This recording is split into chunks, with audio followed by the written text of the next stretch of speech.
Уценували пратеничката Фросина Ременски структури во СДСМ МВР и обвинителството за гонење на организиран криминал. Ваква дилема се наметна откако таа завчера, по увидот во доказите за случајот Рекет, пред медиумите наведен и за обвинување за сериозен криминал во институциите. Иако во завиена форма, пратеничката и професор по безбедност помнуваше и параполициски структури и екс-директор на УБК. Праша која е улогата на поранешниот директор на УБК Горан Николовски во делот на пријавувањето на дејствија од страна на семејството Камчеви и дали презел некакво службено дејство, при тоа споменувајќи ги имињата на првиот полицаец Оливер Спасовски и на премиерот Зоран Заев.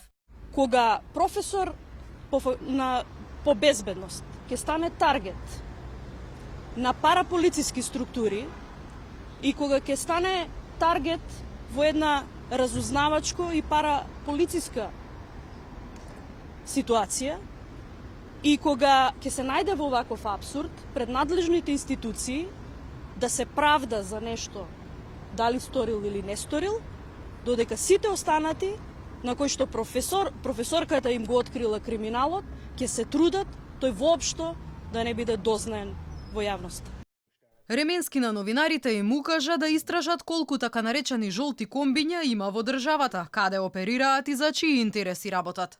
Алфа пак од своји извори дознава дека јавното обвинителство уште пред околу 8 месеци добило пријава од и параполициски структури од земјава со години наназад шетален из европските метрополи со приватно комбе и прислушувале странски функционери со цел информациите подоцна да ги предадат на трета земја. Докаде е постапката по овој предмет, одговор побаравме во обвинителството. Оттаму само молк. Претеничката Ременски, која открива паралелни безбедносни структури во МВР за кои велиот ја таргетирале, е осомничена во истрагата за незаконско работење на Меѓународниот сојуз на Боки 13. Таа веќе го доби и решението дека истрагата против неа за финансиски измами во оваа организација е завршена. Обвинителката Рускоска најави обвиненија и за овој дел. Ременски пак се надева дека постапката против неа ќе биде запрена. Ременски, чиј сопруг работи во секторот за безбедносните антитерористички служби, започна да зборува за случајот Жолто Комбе 2, во кој, како што објави емисијата Код, припадници на МВР кои со години неоделена работа, користејќи ресурси на Министерството, прислушувале десетина земји членки на Европската Унија и НАТО за трета земја.